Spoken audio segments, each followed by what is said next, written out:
verify చేయాలంటే we need to go through the internal controls first. Okay, right.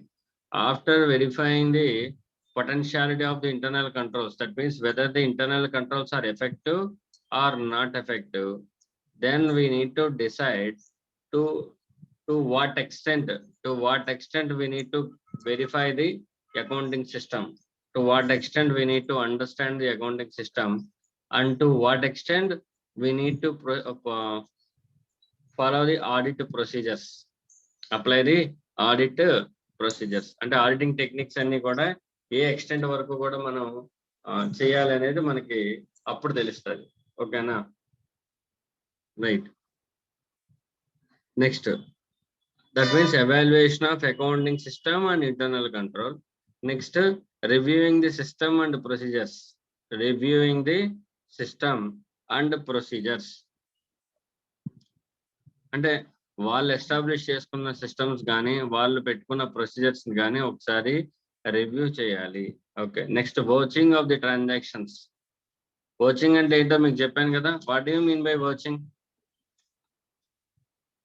What you mean by vouching? Vouching అంటే checking the documents physically, that is called vouching. Okay, ఆ vouching లో మనం verify చేసేది ఏంటంటే authenticity and validity of the transactions. ఏమంటే అవి what are they? Authenticity and validity. Authenticity అంటే రెండు మీనింగ్ ఏంటంటే ఎవరు ఆథరైజ్ చేశారు. ఫస్ట్ ఆఫ్ ఆల్ అది ఆథరైజ్డ్ ట్రాన్సాక్షనా కాదా, who is the authoritative person to do that అనేది మనం డిసైడ్ చేసుకొని వాళ్ళు ఆ ట్రాన్సాక్షన్ జరగడానికి పర్మిషన్ ఇచ్చారా లేదా అనేది చూడాలి. అలాగే దానికి అనుమతి ఉందా లేదా అనేది చెక్ చేయాలి. That is called authenticity and validity. Okay, next coaching లో ఇంకో విషయం ఏంటి, అర్థమెటికల్ ఎక్యురసీ కరెక్ట్ గా ఉందా లేదా వెరిఫై చేస్తాం. సే ఫర్ సపోజ్ నేను ఒక 10 ప్రొడక్ట్స్ యాడ్ చేశాను ఇన్వాయిస్ లో. 10 ప్రొడక్ట్స్ కి పైన అమౌంట్స్ రాసి కింద టోటల్ వేసాను. నేనేం చేయాలి, ఆ టోటల్ ఒకసారి వెరిఫై చేయాలి. ఎందుకంటే టోటల్ రాంగ్ వచ్చినా సరే సేల్ వాల్యూ తప్పు వస్తుందిగా. Sir no. సో అంటే we need to go through the arithmetical accuracy of the books of accounts. Say for suppose ఇప్పుడంటే ఈ టాలీలు అవి వచ్చినాయి, కానీ ఒకప్పుడు ఏంటి manual book system. Manual book system లో say for suppose cash book తీసుకుందాం. క్యాష్ బుక్ తీసుకున్నప్పుడు క్యాష్ బుక్ లో ఫస్ట్ పేజ్ అంతా కూడా డెబిట్స్ క్రెడిట్స్ ఇవన్నీ వరుసగా వచ్చేస్తుంది. క్లోజింగ్ బ్యాలెన్స్ చివరిన ఉంటుంది. ఈ క్లోజింగ్ బ్యాలెన్స్ మళ్ళీ నెక్స్ట్ పేజ్ లోకి ఓపెనింగ్ బ్యాలెన్స్ కింద వస్తుంది. మళ్ళీ అక్కడి నుంచి ట్రాన్సాక్షన్స్ ఇవన్నీ వెళ్తాయి. Yes sir no? ఇప్పుడు ఇక్కడ ఎక్కడైనా సరే ఈ క్యాష్ బుక్ లో ఏదైనా ఒక పేజ్ లో డెబిట్ క్రెడిట్ లో పడి క్రెడిట్ డెబిట్ లో పడడం కానీ, లేదంటే క్యాలిక్యులేటర్ తో టోటల్ చేసేటప్పుడు ఎక్కడైనా సరే ఒక ఫిగర్ ని యాడ్ చేయకుండా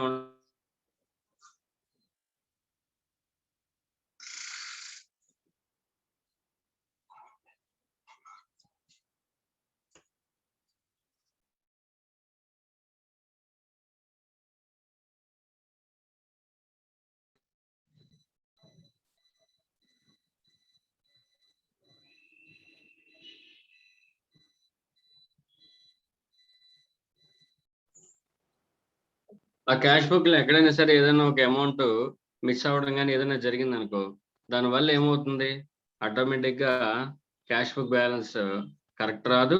at the same time trial balance కూడా టాలీ అవ్వదు. అంతేనా? So that means we need to verify the arithmetical accuracy also. That will also come under the watching. Okay na. Next, to ascertain the proper distinction into the capital and the revenue items. అది మీకు తెలిసిందే. ఓకేనా? So అది next aspect, అది watching aspect. అది next ఇంకోటి ఏంటి, verification of the assets and liabilities. Assets and liabilities, all assets and liabilities, I mean balance sheet లో వాళ్ళ అసెట్స్ లయబిలిటీస్ రెండు డిక్లేర్ చేసిస్తారుగా మేనేజ్మెంట్ మనకి. Preparation of the financial statements. I am asking you a question. Preparation of a financial statements, whether they are the responsibility of the management or the auditor.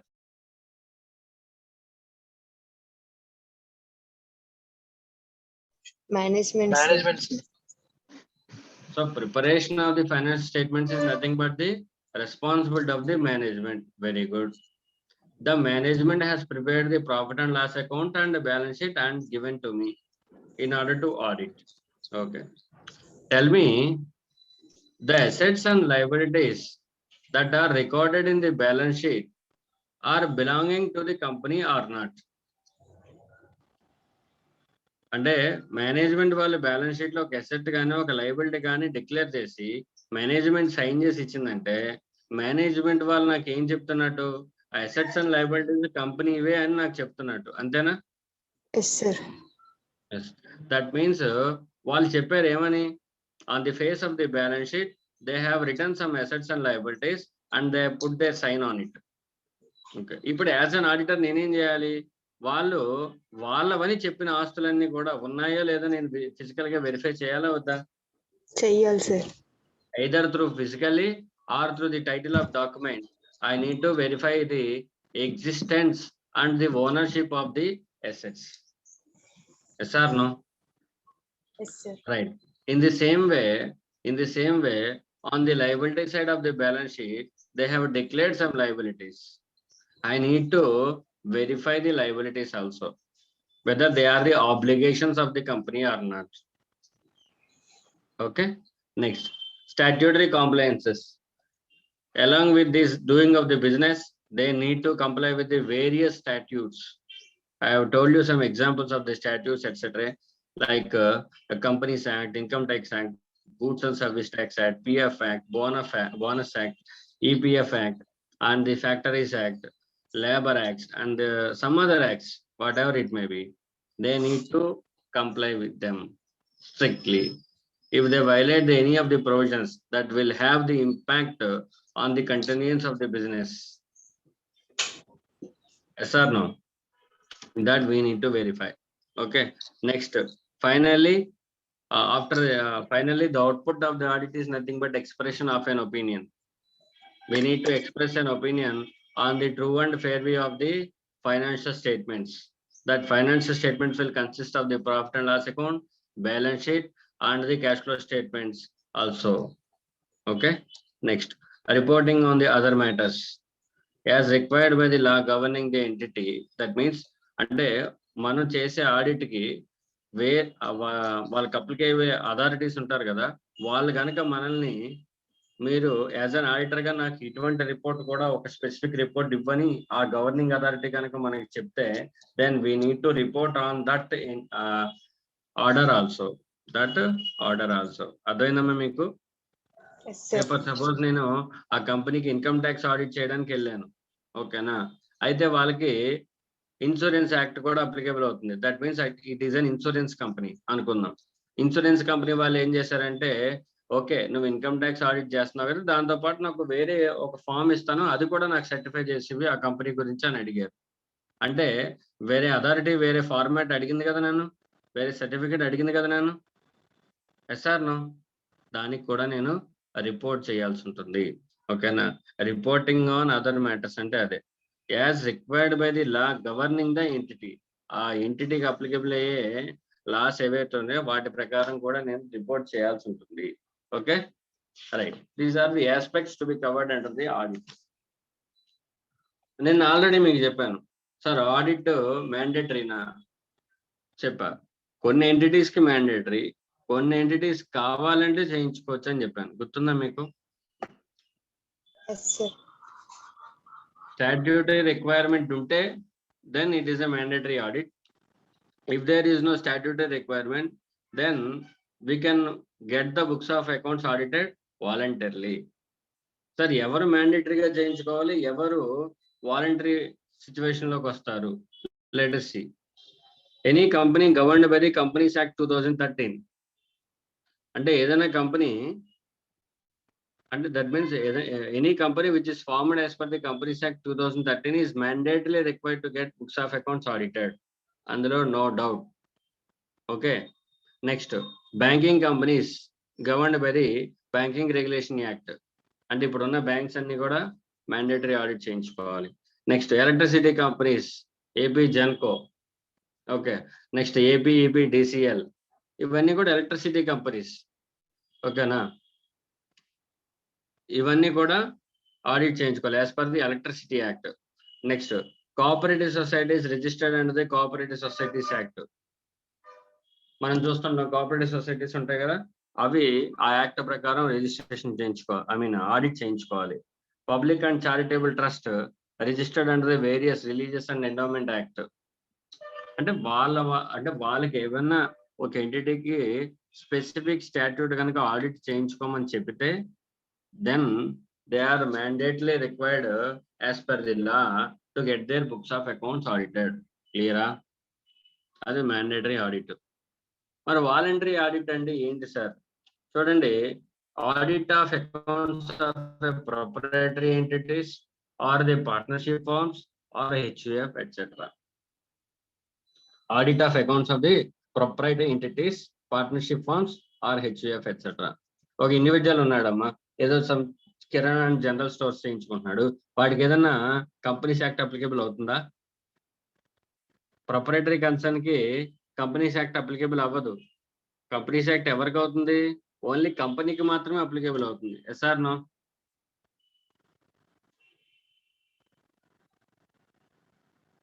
అంతే కదా? So అంటే ఈ acts ఏమి applicable కానప్పుడు వాళ్ళు they are not mandately required to get their books of accounts audited. Sir మరి వాలంటరీగా audit చేయించుకోవాలనుకుంటే yes, they can get their books of accounts audited voluntarily. Who are they? Proprietary entities, partnership firms, HUF, etc. Because there is no legal requirement for them to get their books of account audited. Okay. ఎందుకు మరి వాలంటరీగా ఎందుకు చేయించుకోవాలి? వాలంటరీగా చేయించుకుంటే ఏంటి benefit? Say for suppose నాదొక ఒక 90 లక్షలు ఎంతో టర్న్ ఓవర్ ఉంది, ఓకేనా? నేను లోన్కి వెళ్ళా, బ్యాంక్ లోన్కి వెళ్తే వాళ్ళు అన్నారు, ఏది నీ ఫినాన్షియల్ స్టేట్మెంట్స్ ఇవి, 90 lakhs టర్న్ ఓవర్ ఉందంటున్నావు కదా, నీ ప్రాఫిట్ ఎంత ఏంటి చూస్తాను, నీ ఫినాన్షియల్ స్టేట్మెంట్స్ ఇవ్వ అన్నాడు. లేదు ఉన్నాయి, ఇదిగో. ఏది ఆడిటర్ సంతకం ఏది? ఇవి కరెక్టా కాదా నాకెలా తెలుసు? వెళ్ళి ఆడిట్ చేయించుకుంటారా? ఆడిటర్ సర్టిఫై చేస్తే అప్పుడు నేను books of accounts, profit and loss, balance sheet కరెక్టా నేను ఒప్పుకుంటాను, దాన్ని బట్టి నేను లోన్ ఇస్తాను అన్నాడు. ఓకే, ఇటువంటి అప్పుడు నేను ఆడిట్ చేయించుకున్నా? అంటే in order to get some loans from the financiers, that may be a bank or private financiers, వాళ్ళు ఏం చేస్తారంటే before giving or granting any loan to any business entity, they will check the financial results and financial position. వాళ్ళు first check చేసుకుంటారు కదా, ఏదైనా వ్యాపారానికి loan ఇచ్చేటప్పుడు వాళ్ళు ఎలా పెర్ఫామ్ చేస్తున్నారు ఏంటనేది వాళ్ళు చెక్ చేసుకోకుండా ఇచ్చేస్తారా? చెక్ చేసుకుంటారుగా. వాళ్ళు చెక్ చేయాలంటే ఒక వ్యాపారాన్ని బాగా జరుగుతుందో లేదో చెక్ చేయాలంటే ఎలా చెక్ చేస్తారు? Through their profit and loss account and balance sheet. Yes or no? అవి పెర్ఫెక్ట్ గా ఉండాలి, ఎవరైనా సర్టిఫై చేయాలి. అలా సర్టిఫై చేయాలంటే ఆడిటర్ ఉన్నాడు, ఆడిటర్ దగ్గరికి వెళ్తే అతను ఆడిట్ చేసి then he will sign on the profit and loss account and balance sheet. Whenever the auditor is certified, then the other person will believe that the financial statements are correct. Okay, next. So avi voluntary cases audits anamata. Okay na? Next, what are the advantages of the audit? Sir, correct ఇంత పెట్టి auditor ని opinion అడుగుతున్నాం కదా, అంతే కదమ్మా. 1 లక్ష రూపాయలు 2 లక్షలు ఖర్చు పెట్టి ఆడిట్ చేయించి డబ్బులు ఇచ్చి మరీ ఒపీనియన్ అడుగుతున్నాను ఒక పర్సన్ ని.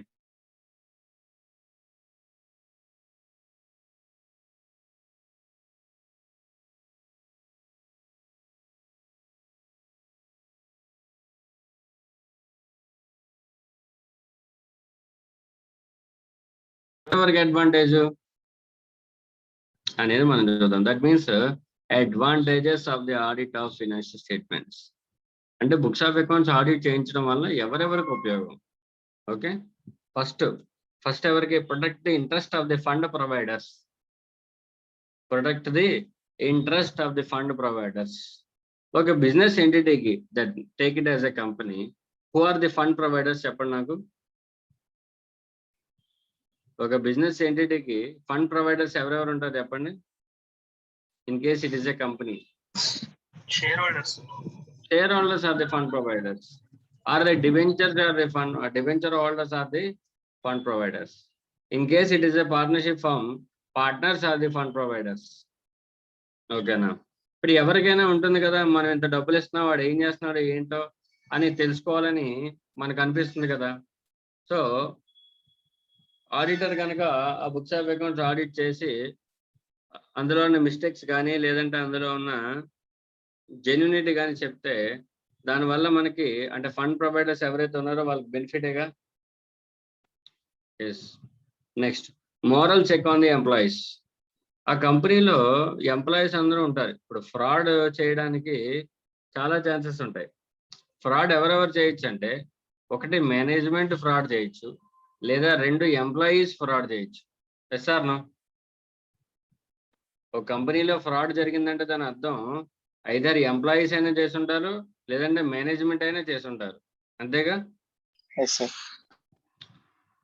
అంటే ఫ్రాడ్ జరగకుండా ఉండాలి అంటే ఎప్పటికప్పుడు బుక్స్ ఆఫ్ అకౌంట్స్ కానీ వాళ్ళు చేసే పనులు కానీ ఆడిట్ చేస్తూ ఉంటే మంచిది. అంతేనా? సో అంటే రెగ్యులర్గా ఆడిటర్ కనుక బుక్స్ ఆఫ్ అకౌంట్స్ వెరిఫై చేసి ఎక్కడ మిస్టేక్స్ జరిగినాయి, ఎక్కడ ఫ్రాడ్ జరిగింది, ఎవరు చేశారో ఆ ఫ్రాడ్ అనేది ఈజీగా బయట పెట్టేస్తున్నాడు అనుకో, అప్పుడు ఎంప్లాయీస్ అందరూ కూడా కొద్దిగా అలర్ట్గా ఉంటారా ఉండరా?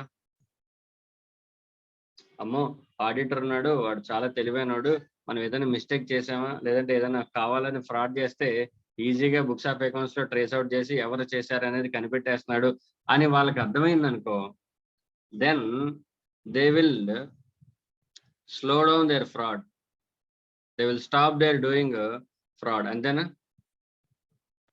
అంటే ఎవరో ఒకళ్ళు వెరిఫై చేసే వాళ్ళు ఉంటే then it will be helpful. That means an audit helps as a moral check on the employees who are doing the fraud. Antenamma? Right. Settlement of the taxes. Client ki అంటే I mean ఒక client కి income tax department కి గొడవ.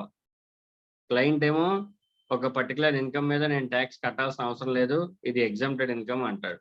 Department ఏమో లేదు లేదు నువ్వు tax కట్టాలి, ఓకేనా, నీ ఇన్కమ్ ఎంత, ఓకేనా, ట్యాక్స్ కట్టాలి, higher income lower income declare చేసావు, యాక్చువల్ ఇన్కమ్ ఇంత, హయ్యర్ ఇన్కమ్ బేస్ మీద హయ్యర్ ప్రాఫిట్ వస్తుంది, ట్యాక్స్ కట్టాలి అని చెప్పి డిపార్ట్మెంట్ అంటుంది. లేదు సార్ కరెక్టే, నా బుక్స్ ఆఫ్ అకౌంట్స్ కరెక్టే అని క్లయింట్ అంటున్నాడు. వీళ్ళిద్దరి మధ్య గొడవ. వీళ్ళిద్దరు ఏం చేశారంటే ఒక ఆడిటర్ని అపాయింట్ చేశారు. ఓకేనా, ఈ ఆడిటర్ క్లయింట్ యొక్క బుక్స్ ఆఫ్ అకౌంట్స్ అన్నిటిని ఆడిట్ చేసి సర్టిఫై చేసి ఇచ్చాడు. ఎప్పుడైతే ఆడిటర్ సర్టిఫై చేసి ఇచ్చాడో ఇంక వీళ్ళిద్దరు గొడవ పడాల్సిన అవసరం లేదు. ఎప్పుడైతే ఆడిటర్ సర్టిఫై చేశాడో అవే ఫైనల్ ఫైనాన్షియల్ స్టేట్మెంట్స్ అవుతాయి and thereby tax calculation జరిగిపోతుంది అండ్ డిస్ప్యూట్ అనేది సెటిల్మెంట్ అవుతుంది. అర్థమైందమ్మా మీకు? That is called settlement of taxes. అంటే ఆడిట్ చేయడం వల్ల క్లయింట్ కి డిపార్ట్మెంట్ కి మధ్యలో ఉన్న ట్యాక్స్ డిస్ప్యూట్స్ అనేవి సెటిల్ అవుతాయి. క్లియరా? Settlement of the trade disputes. Trade disputes అంటే మనకి యూనియన్స్ ఉంటాయి కదా, యూనియన్స్ ప్రతి కంపెనీకి కూడా ఎంప్లాయీస్ యూనియన్స్, లేబర్ యూనియన్స్ ఇవన్నీ ఉంటాయి. వీళ్ళు ఏం చేస్తారంటే ప్రాఫిట్స్ ఎక్కువ వచ్చే కొద్దీ వాళ్ళు ఏం అడుగుతారంటే బోనస్లు అడుగుతారు. ఇప్పుడు కంపెనీ ఏం చేస్తుందంటే ఎక్కువ ప్రాఫిట్లు చూపిస్తే లేబర్కి ఎక్కువ బోనస్లు ఇవ్వాలనే ఉద్దేశంతో వాళ్ళకి కావాలని ప్రాఫిట్స్ తక్కువ చూపించవచ్చు. అలా జరిగే అవకాశం కూడా ఉంది. ఓకే, మరి అటువంటిప్పుడు కరెక్ట్ ప్రాఫిట్ ఏది అనేది ఎవరు చెప్తారు? SR no? అంటే మేనేజ్మెంట్ కావాలని తక్కువ ప్రాఫిట్ చూపించవచ్చు. Why? In order to escape from giving bonus to the labour or employees. Yes or no? So దీన్ని బట్టి అంటే ఆడిటర్ ఏం చేస్తాడంటే పెర్ఫెక్ట్ గా ఆడిట్ చేసి చెప్తాడు ప్రాఫిట్ ఎంత వచ్చింది అనేది. దాన్ని బట్టి లేబర్ కూడా సాటిస్ఫై అవుతారు. ఓకేనా? Next, detection of the wastages.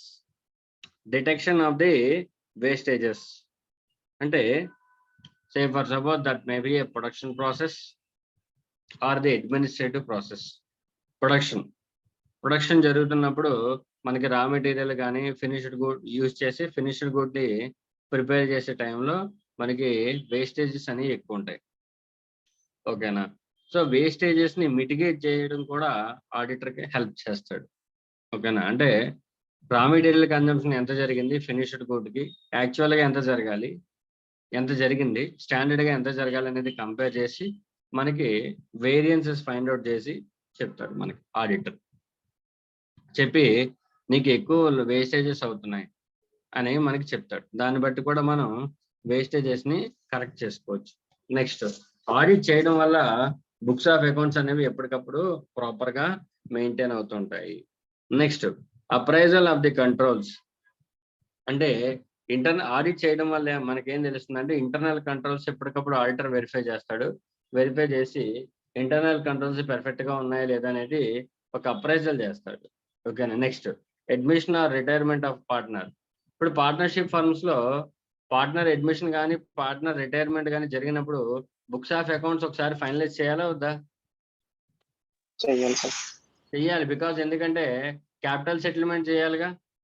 Partner admit అవుతున్నాడు అనుకో, గుడ్ విల్ క్యాలిక్యులేషన్ చేయాలి based on the capital balances as at that time. Partner retire అయిపోతున్నాడు, అతనికి ఎంత బ్యాలెన్స్ ఇవ్వాలో తెలియాలంటే as on that date books of accounts prepare చేయాలిగా. అది పర్ఫెక్ట్ గా ఉందా లేదా చేయాలంటే ఆడిట్ చేయించుకోవాలి. Next, grant of licences.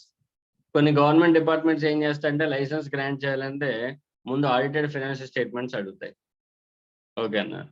So ఆ రీజన్ కోసమైనా సరే మనం ఆడిట్ చేయించుకోవాలి. So these are all the advantages of the audit. These are all the advantages of the audit. ఏమండి ఒకసారి నాకు లిస్ట్ చెప్పండి. ఫస్ట్ అడ్వాంటేజ్ ఏంటది?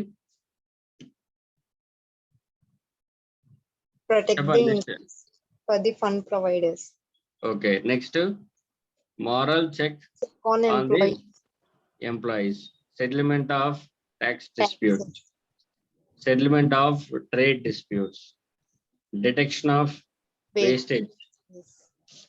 Next, proper maintenance of books of accounts. Next, appraisal of the internal controls. Admission or the retirement of the partner. And next, granting of licenses. Granting of license. అర్థమైందా? So these are all the advantages of the audit. ఇవన్నీ కూడా just illustrative గా ఇచ్చినవే. ఓకేనా? ఇవే final advantages కాదు, ఇంకా చాలా చాలా అడ్వాంటేజెస్ ఉంటాయి ఆడిట్ వల్ల. ఓకేనా? రైట్. ఇన్ని అడ్వాంటేజెస్ ఉన్నాయి కాబట్టి మన ప్రొఫెషన్ బాగుంది. ఓకేనా? అసలు ఆడిట్ వల్ల ఉపయోగాలే లేవంటే ఇంకెందుకు మన సిఏ చదవడం? అంతేనా?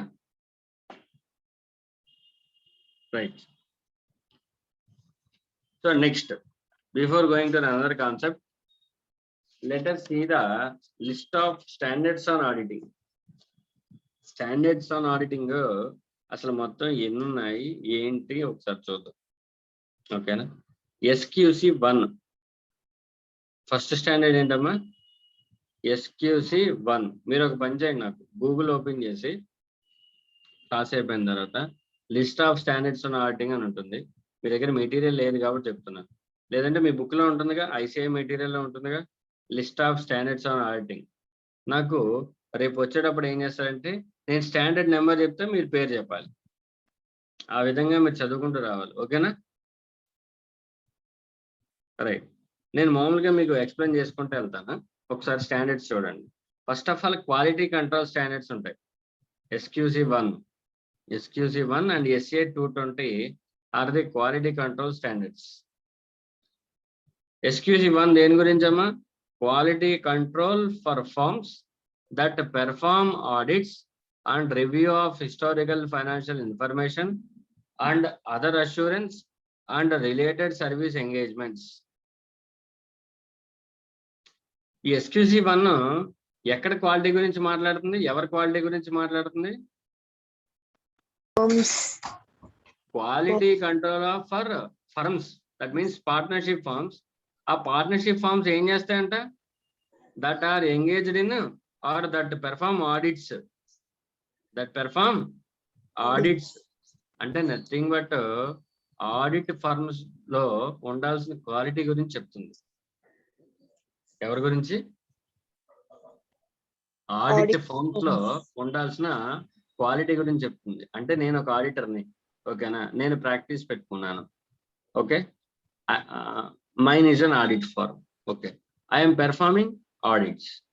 ఓకే, అటువంటిప్పుడు నేను ఆడిట్ చేస్తున్నాను కదా, నేను ఆడిట్ చేసేటప్పుడు నా ఫర్మ్ లో ఉండాల్సిన క్వాలిటీ కంట్రోల్ గురించి చెప్తుంది. అంటే ఇది క్లయింట్ గురించి కాదు, మన గురించి చెప్తుంది. As a practising chartered accountants మనం డైలీ ప్రాక్టీస్ చేసేటప్పుడు, డైలీ ఆడిట్ చేసేటప్పుడు కానీ, అష్యూరెన్స్ సర్వీసెస్ చేసేటప్పుడు కానీ, లేదంటే సర్వీస్ ఎంగేజ్మెంట్స్ చేసేటప్పుడు కానీ మనం మన వర్క్ లో ఎటువంటి క్వాలిటీ కంట్రోల్ మెయింటైన్ చేయాలి అనేది చెప్తుంది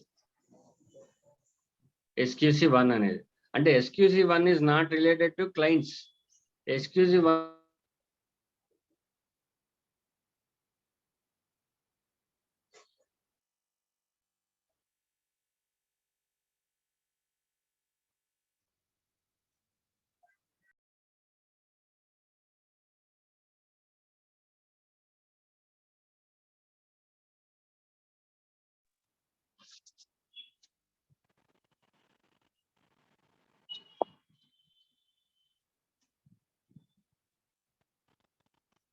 okay, that means SQC1 is for quality control for the audit firms.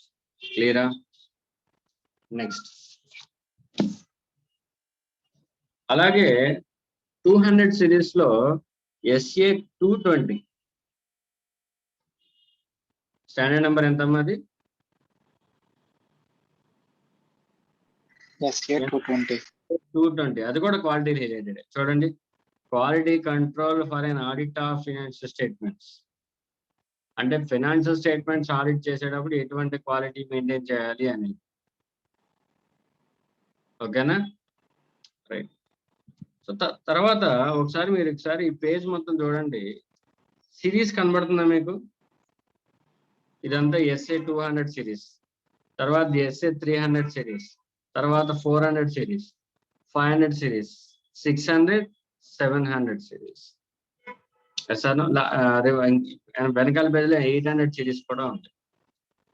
ఓకేనా, రైట్. ఇప్పుడు 200 సిరీస్ లో దేని గురించి చెప్తున్నారు చూడండి. క్లాసిఫై చేసేసి మనకి చెప్పాడు. అంటే ఈ సిరీస్ లో దేని గురించి మాట్లాడతారు. 200 సిరీస్ లో దేని గురించి మాట్లాడతారు చూడండి. General principles and responsibilities. వేటి గురించి? General principles and responsibilities. Next, risk assessments. 300 series లో risk assessments and response to the risk. Okay, next 500 series లో ఆడిట్ ఎవిడెన్స్ గురించి మాట్లాడతాడు. 600 సిరీస్ లో using the work of others. 700 series లో audit conclusion and reporting. అంటే auditor చేయాల్సిన పనులన్నిటిని కూడా స్టాండర్డ్స్ లో ఇచ్చాడు. ఆ స్టాండర్డ్స్ ని మళ్ళీ క్లాసిఫై చేసి ఆయా స్టాండర్డ్స్ లో ఏమేమి ఉంటాయో చెప్పుకొచ్చాడు. ఓకేనా, now let us go through the SA 200. SA 200 very first standard ఏంటది? Overall objectives of the independent auditor and conduct of an audit in accordance with the standards on audit. First of all ఏంటమ్మా line ఏంటి? Overall objectives of the independent auditor, okay, and conduct of audit in accordance with the standards on audit. అంటే ఈ standard లో ఏం చెప్తాడంటే overall objectives ఏంటి, next auditing ఎలా చేయాలి, using these standards on auditing base చేసుకొని ఆడిటింగ్ ఎలా చేయాలని చెప్పాడు. SA 210 agreeing the terms of audit engagement. అంటే క్లయింట్ నేను కూర్చొని ఫస్ట్ ఆఫ్ ఆల్ క్లయింట్ నన్ను అపాయింట్ చేస్తాడు కదా, అపాయింట్ చేసేటప్పుడు ఏమేమి డిస్కస్ చేసుకోవాలి, ఏమేమి పేపర్స్ ప్రిపేర్ చేయాలి, agreeing the terms of audit engagement. Next SA 220 quality control. SA 230 audit documentation. అంటే ఆడిట్ చేస్తే సరిపోదు, ఆడిట్ చేసేటప్పుడు మనం డాక్యుమెంటేషన్ ప్రిపేర్ చేసుకొని మన దగ్గర సేవ్ చేసుకోవాలి. ఫ్యూచర్లో ఎవరైనా వచ్చి ఎలా ఆడిట్ చేసామని అడిగితే ఆ డాక్యుమెంట్స్ ప్రూఫ్ కింద చూపించాలి. దాని గురించి. Next SA 240 auditors responsibilities relating to fraud in an audit of financial statements.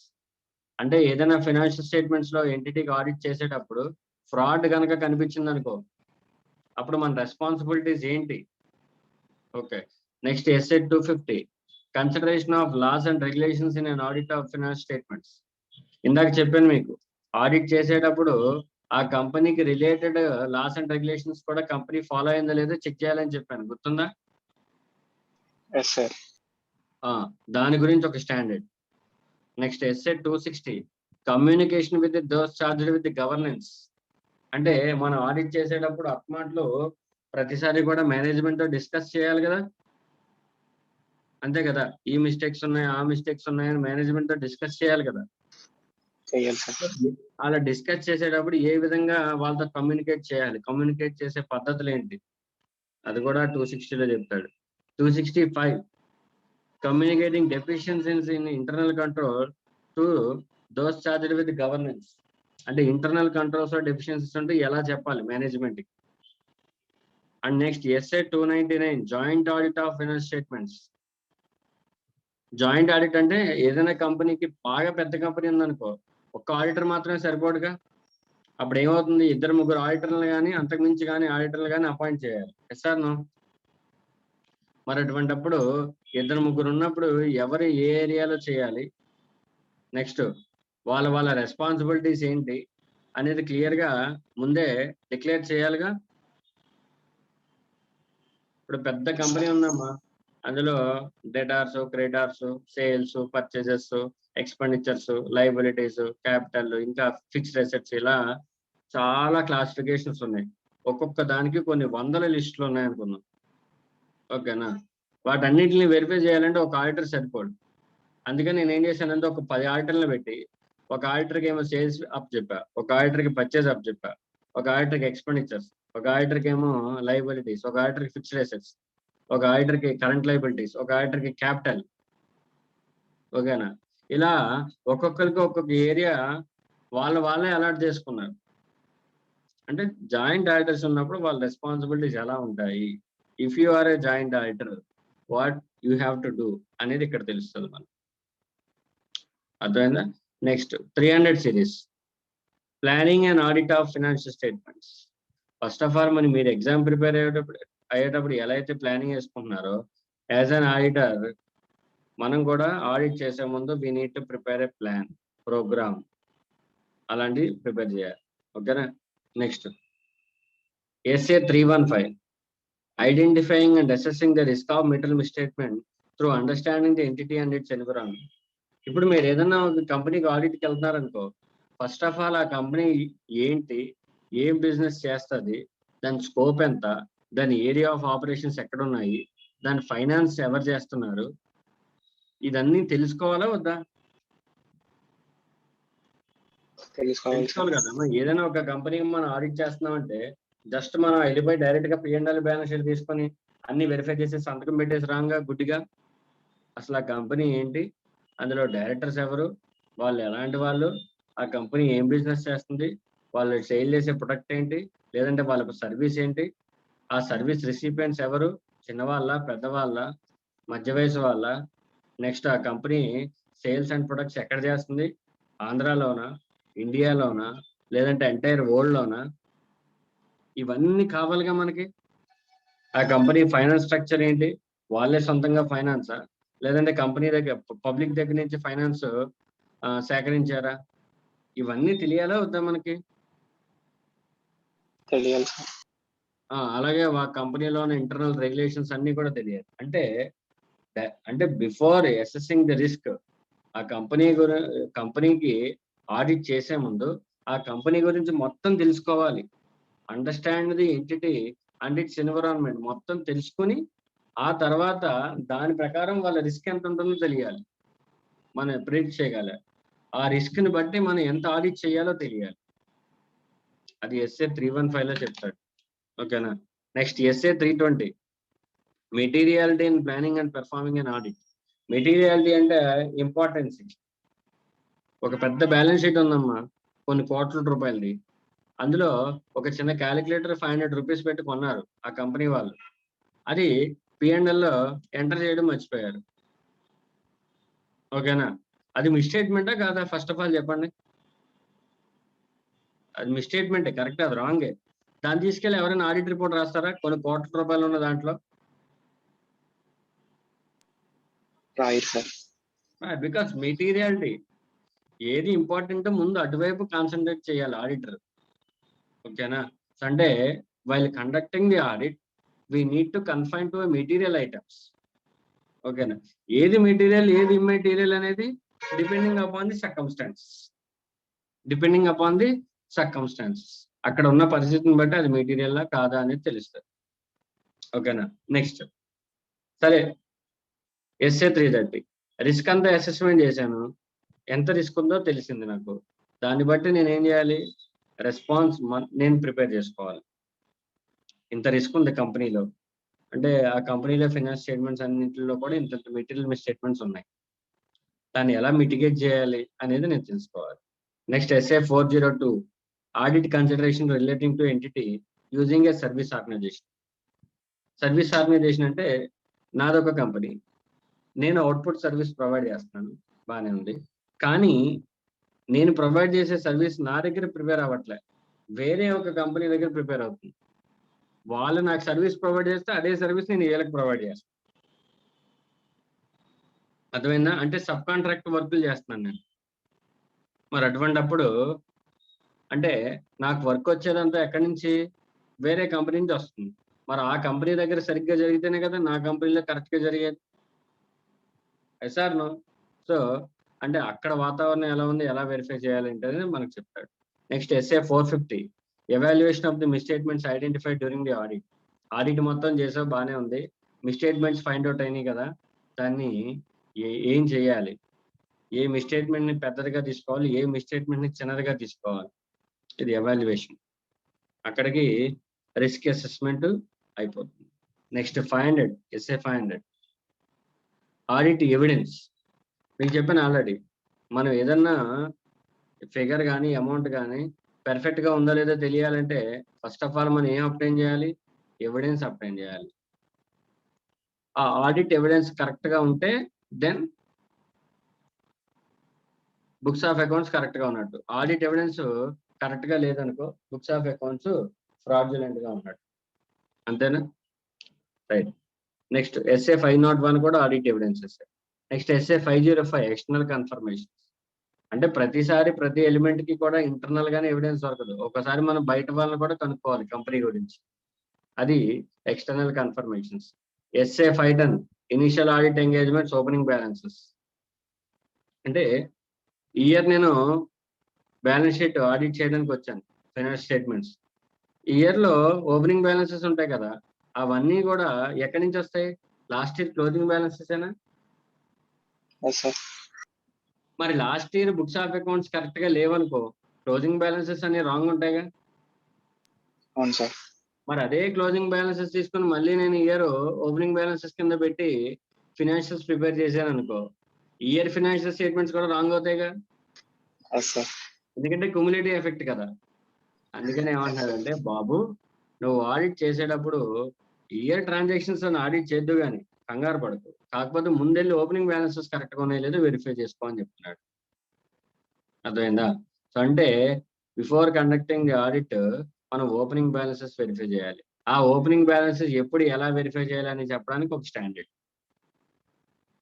Next SA 520 analytical procedures, అది అప్పుడు చెప్పుకోవచ్చు. నెక్స్ట్ 530 ఆడిట్ శాంప్లింగ్, ఇది ఇంపార్టెంట్. అమ్మ ఆడిట్ చేసేటప్పుడు సంవత్సరం మొత్తం అంటే జనరల్ గా మన ఆడిట్ ఎన్ని రోజుల్లో చేస్తాం? క్లయింట్ అడుగుతాడు, సార్ ఒక వారం రోజుల్లో చేసేయండి, ఒక నెల రోజుల్లో చేసేయండి అని అడుగుతాడు. సంవత్సరం మొత్తం ఆడిట్ చేయంగా, ఓకే. కానీ వాళ్ళ ట్రాన్సాక్షన్స్ సంవత్సరం మొత్తం చేసింది మనం ఐదర్ 10 days లో కానీ 30 days లో కానీ వెరిఫై చేసి ఆడిట్ రిపోర్ట్ ఇచ్చేయాలి. అంతేనా ఆడిట్ అంటే? ఒక విషయం చెప్పండి, సంవత్సరం మొత్తం వాళ్ళు చేసింది 100% నేను వెరిఫై చేయగలనా with in 10 days or 30 days? చేయలేము సార్. చేయలేను. అంటే నేను ఏం చేయాలి? సేమ్ మన రైస్ కుక్ అయిందో లేదో చెక్ చేయాలంటే ఎలాగైతే ఒక అన్నం పొలకు తీసుకొని చెక్ చేస్తాము, at the same time entire financial డేటాలో నుంచి కొంత డేటాను తీసుకొని మనం శాంపుల్ బేస్ మీద తీసుకొని వెరిఫై చేసి చెప్పాలి. అర్థమైందా? అదే audit sampling. Okay, next SA 540 auditing accounting estimates including fair value accounting estimates and related disclosures. ఈ accounting estimates, what you mean by accounting estimates? Depreciation ఉందమ్మా, మీకు డెప్రిషియేషన్ తెలుసు కదా. ఒక అసెట్ వాడితే కరెక్ట్ గా అంతే డెప్రిషియేషన్ అయిందని మీరు చెప్పగలరా? చెప్పలేం సార్. ఫర్ సపోజ్ మీరు ఏదో బైక్ ప్లాంట్ అండ్ మిషనరీ ఏదో కొన్నారు, దానికి ఒక 15% ఎంతో డెప్రిషియేషన్ తీశారు. నిజం చెప్పండి, కరెక్ట్ గా 15% అవుతుందా? No sir. No. అంటే డెప్రిషియేషన్ అనేది it is not a correct value, it is just an accounting estimate. Yes or no? Yes sir. ఇలాంటి ఎస్టిమేట్స్ ఫైనాన్షియల్ స్టేట్మెంట్స్ లో చాలా ఉంటాయి. లైక్ ఇప్పుడు ఏదో మనకి అకౌంటింగ్ ప్రిన్సిపల్స్ ప్రకారం we need to think in a prudence manner. That means estimate, record all the losses and then all the possible losses అని ఒక కన్సర్వేటిజం ప్రిన్సిపల్ ఉంటుంది అకౌంటింగ్ లో. లాసెస్ అన్నిటిని కూడా ముందే ప్రిడిక్ట్ చేసి రాసుకోవాలని చెప్పి అకౌంటింగ్ ప్రిన్సిపల్, అంతేనా? ఆ విధంగా చెప్పాల్సి వస్తే మనకి బ్యాలెన్స్ షీట్ లో చాలా ఉంటాయి. ఇప్పుడు ప్రొవిజన్ ఫర్ బ్యాడ్ డెబ్ట్స్ ఎస్టిమేటే కదా? Provision for bad debts it is an accounting estimates. ఖచ్చితంగా అంతే బ్యాడ్ డెబ్ట్స్ అవుతాయని మీకు ఏమైనా తెలుసా ఫ్యూచర్ లో? No sir. లేదు, కంపెనీ లిటిగేషన్ లో ఉంది, ఫైన్ పడే ఛాన్స్ ఉంది. ఎంత ఫైన్ పడుతుందో ఖచ్చితంగా మీకు తెలుసా? తెలియదు సార్. తెలియదు. కానీ but we need to provide for that in the profit and loss account. ముందే ఎక్స్పెక్టెడ్ లాస్ ని, ఫైన్ పడుతుందని ఖచ్చితంగా తెలిసింది, ఎక్స్పెక్టెడ్ లాస్ ని ముందే రాసుకోవాలిగా. Yes sir. అంటే అంటే బుక్స్ ఆఫ్ అకౌంట్స్ లో అకౌంటింగ్ ఎస్టిమేట్స్ కూడా ఉంటాయి. మరి దాన్ని ఎలా ఆడిట్ చేయాలి? అది depending upon the circumstances. Management వాళ్ళు ప్రొవైడ్ చేస్తారు అకౌంటింగ్ ఎస్టిమేట్స్, వాళ్ళు ఏవో అజంప్షన్స్ తీసుకొని చేస్తారు. ఇప్పుడు ఆడిటర్ వస్తాడు, వచ్చి ఆ అకౌంటింగ్ ఎస్టిమేట్ ని చూసి అబ్బాయి మీరు తీసుకునే అజంప్షన్స్ రాంగ్ అంటాడు. ఎందుకంటే ఆడిటర్ దగ్గర వేరే అజంప్షన్స్ ఉంటాయి. మరి అప్పుడు ఎలా చేయాలనేది మనకి SA 540లో చెప్తారు. ఓకేనా? అలాగే ఫర్ సపోజ్ మీరు ఇప్పుడు కంపెనీలో షేర్స్ కొన్నారనుకుందాం, ఇన్వెస్ట్మెంట్ అవుతుందా? ఇన్వెస్ట్మెంటేగా ఒక కంపెనీలో మీరు షేర్స్ కొంటే. అదొక private limited company, stock exchange లో లేదు అనుకుందాం.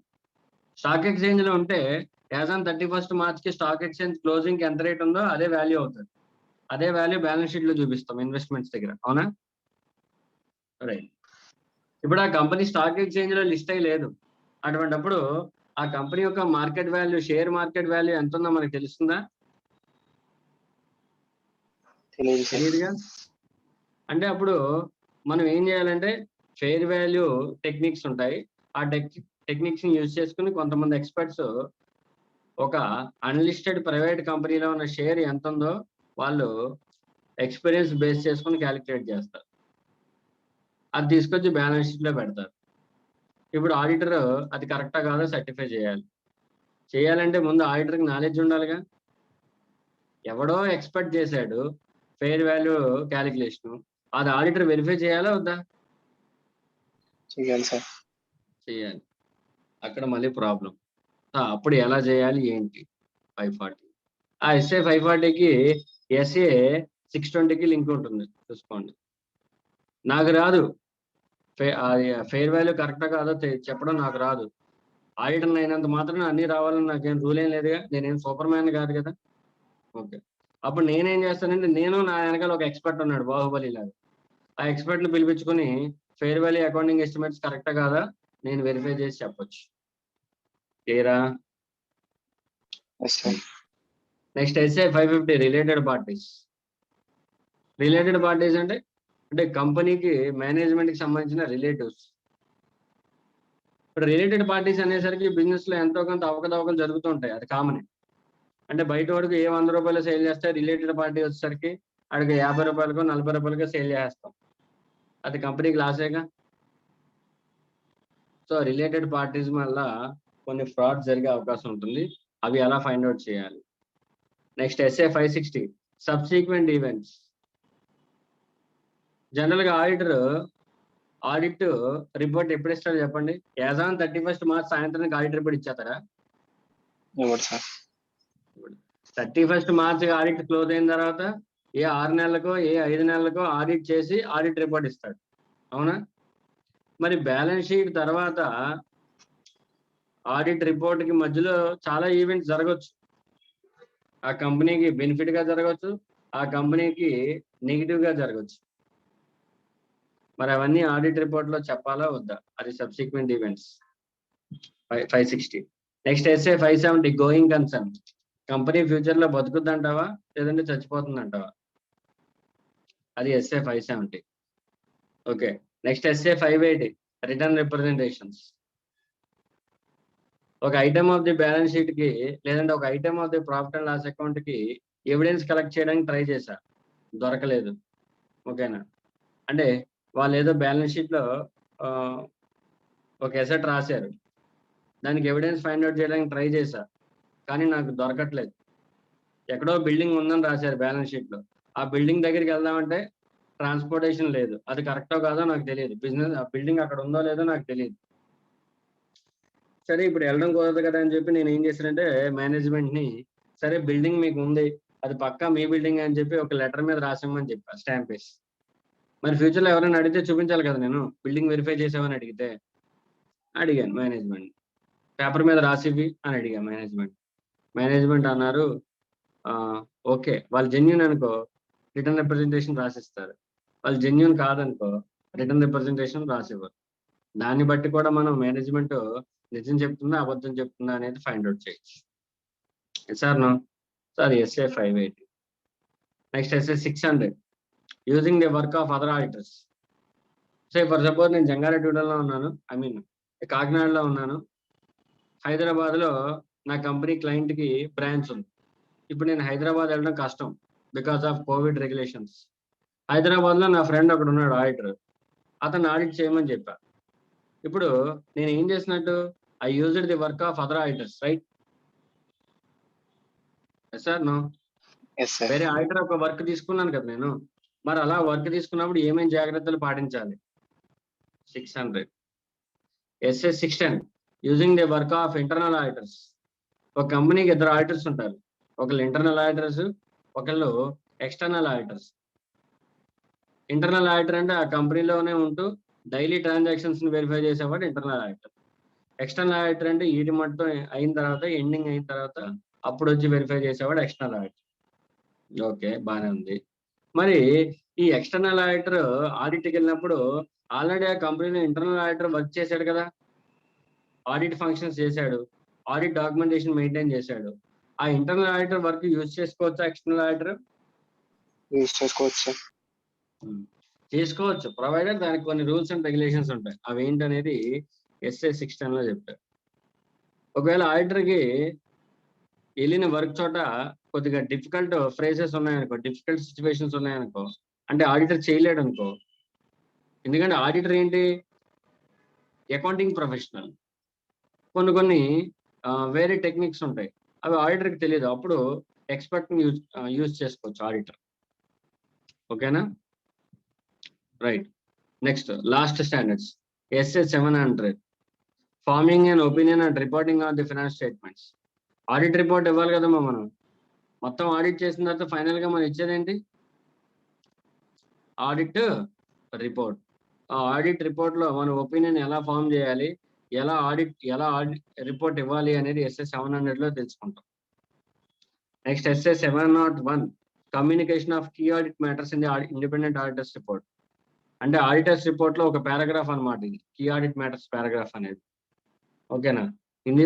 ఇది ఎలా రిపోర్ట్ చేయాలనేది SA 701 చెప్తారు. SA 705 modifications to the opinion in the independent audit report. అంటే ఆడిట్ అంటే మనం చేసిన ఎంటిటీలో చాలా మిస్టేక్స్ ఉన్నాయి, ఆ మిస్టేక్స్ అంటే తప్పు, అది రెక్టిఫై అవ్వట్లేదు, అప్పుడు దాన్ని నేను రిపోర్ట్ చేయాలి కదా, మోడిఫైడ్ ఒపీనియన్ ఇవ్వాలి కదా. సో ఒపీనియన్ ఇచ్చేటప్పుడు ఎలా చేయాలి అంటే, రాంగ్ ఇన్ఫర్మేషన్ అంటే company books of accounts clear గా లేవు, అందులో మిస్టేక్స్ ఉన్నాయని ఎలా చెప్పాలి, దాన్ని ఎలా కన్వే చేయాలి, అనేది ఎస్ఏ 705 లో ఉంటుంది. ఓకేనా?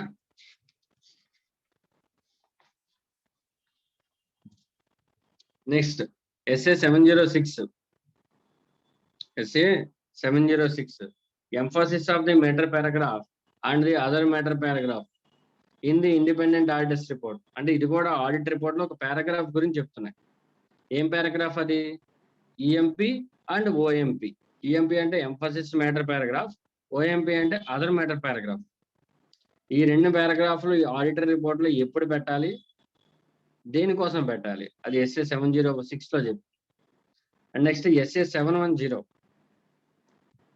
comparative information, corresponding figures and comparative finance statements, and essay 220 auditors responsibilities relating to the other information. ఇవి మీ సిలబస్ లో లేవు. ఎస్ఏ 800 సిలబస్ లో లేదు. ఓకేనా? ఎస్ఆర్ఈ లేదు, ఎస్ఏఈ లేదు, ఎస్ఆర్ఎస్ కూడా లేదు. ఓకేనా? అదేంటంటే అంటే మనకి ఎస్ఏ 706 వరకు ఉంది మీ సిలబస్ లో. ఓకేనా? మా అర్థమైన accounting standards and auditing list అర్థమైందా మీకు? అంటే ఆడిటర్ అంటే దీన్ని బట్టి మీకు అర్థమైంది ఏంటంటే ఆడిటర్ ఏం పని చేయాలన్నా దానికి రిలేటెడ్ గా ఒక స్టాండర్డ్ ఉంది. అవునా కదా? ఆడిటర్ ఏ పని చేయాలన్నా సరే తన ఇష్టం వచ్చినట్టు చేసేయడానికి లేదు, తను ఫాలో అవ్వడానికి స్టాండర్డ్స్ ఇచ్చారు. ఇప్పుడు నువ్వు జాయింట్ ఆడిటర్ అనుకో, ఆడిట్ చేసేటప్పుడు ఈ స్టాండర్డ్ ఫాలో అవ్వాలి. ఓకేనా? ఒకవేళ నువ్వే only one and only auditor అనుకో, ఈ స్టాండర్డ్ అప్లికేబుల్ అవుతుందా?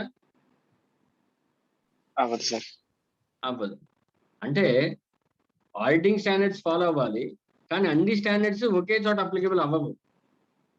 ఇప్పుడు నేను చేసే కంపెనీకి చాలా నార్మల్ కంపెనీ, దానికి ఎక్స్పర్ట్ అవసరం లేదు. ఓకేనా? నేను ఒక్కడనే ఆడిట్ చేసేసా. ఓకేనా? అప్పుడు ఎస్ఏ 620 అప్లికేబుల్ అవుతుందా? అవ్వదు సార్. అవ్వదు. ఓకేనా? సో అలాగా అంటే మనకి ఎదురయ్యే ఆడిట్ లో మనకి ఎదురయ్యే సందర్భాన్ని బట్టి, అక్కడున్న పరిస్థితులను బట్టి మనకి ఏ స్టాండర్డ్స్ అప్లికేబుల్ అవుతాయో మనమే ఐడెంటిఫై చేసుకొని ఆ స్టాండర్డ్స్ ని అప్లై చేయాలి. సరే, బాగానే ఉంది సార్. స్టాండర్డ్స్ ఫాలో అవ్వకపోతే ఎవడైనా అడుగుతాడా మనల్ని? చెప్పండి అమ్మా. స్టాండర్డ్స్ ఫాలో అవ్వలేదు, ఓకేనా, ఎవరైనా నన్ను క్వశ్చన్ చేయొచ్చా? ఏ ఆడిటర్, ఎందుకు ఆడిటింగ్ స్టాండర్డ్స్ ని ఫాలో అవ్వకుండా ఆడిట్ చేసావు అని నన్ను ఎవరైనా అడగొచ్చా? అలా అడిగే మగాడు ఎవరైనా ఉన్నాడా? చెప్పండి.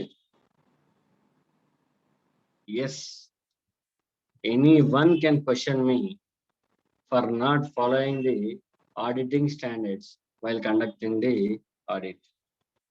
ఎవరు? For example NFRA, national financial reporting authority కొత్తగా వచ్చింది. ఈ మధ్య బ్యాంక్స్ అన్నిటిలో ఫ్రాడ్లు ఎక్కువ జరుగుతున్నాయి కదా. అప్పుడు సింపుల్ గా క్వశ్చన్ వేస్తున్నారు, అంత ఫ్రాడ్ జరుగుతుంటే ఆ బ్యాంకులో ఆడిటర్లు ఏం చేస్తున్నారని.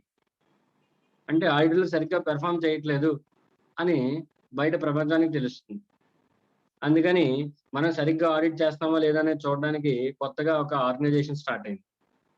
That is called NFRA.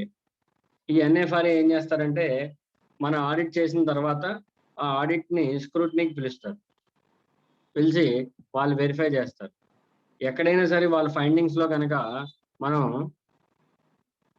Auditing standards follow అవ్వలేదని తెలిసిందనుకో, మనకి భయంకరమైన పెనాల్టీలు, పనిష్మెంట్లు లేదా మెంబర్షిప్ క్యాన్సిల్ చేసేయడాలు అటువంటివి ఉన్నాయి. ఓకేనా సార్? NFRA ఒకళ్ళైనా వెరిఫై చేసేది? No, ICAI also will review our work. ICAI దగ్గర పీర్ రివ్యూ బోర్డ్ అని ఒకటి ఉంటుంది, PRB, పీర్ రివ్యూ బోర్డ్. అంటే ఆల్రెడీ మనం చేసిన ఆడిట్ ని వేరే ఆడిటర్ ద్వారా మనం వెరిఫై చేయించి ఈ ఆడిటర్ కరెక్ట్ గా చేసాడా లేదో చూడండి అని మనం చేసిన ఆడిట్ ని వెరిఫై చేపిస్తారు. అప్పుడు ఏమన్నా మన అకౌంటింగ్ స్టాండర్డ్స్ ని కానీ ఆడిటింగ్ స్టాండర్డ్స్ ని కానీ ఫాలో అవ్వలేదని తెలిసిందనుకో, అప్పుడు కూడా మన మీద పెనల్ యాక్షన్స్ తీసుకుంటారు. అర్థమైందమ్మా మీకు? సో అంటే while conducting the audit, it is mandatory that we should follow the standards on auditing. Okay. So these are the list of the standards on auditing that you should go through and you should remember for the tomorrow's class. Okay na? In the tomorrow's class we will start discussing about SA 200. Okay na? Okay na? Yana doubts unnaya? Right. రేపు వచ్చేటప్పుడు మొత్తం standard number చెప్తే మీరు standard name చెప్పాలి నాకు. ఓకేనా?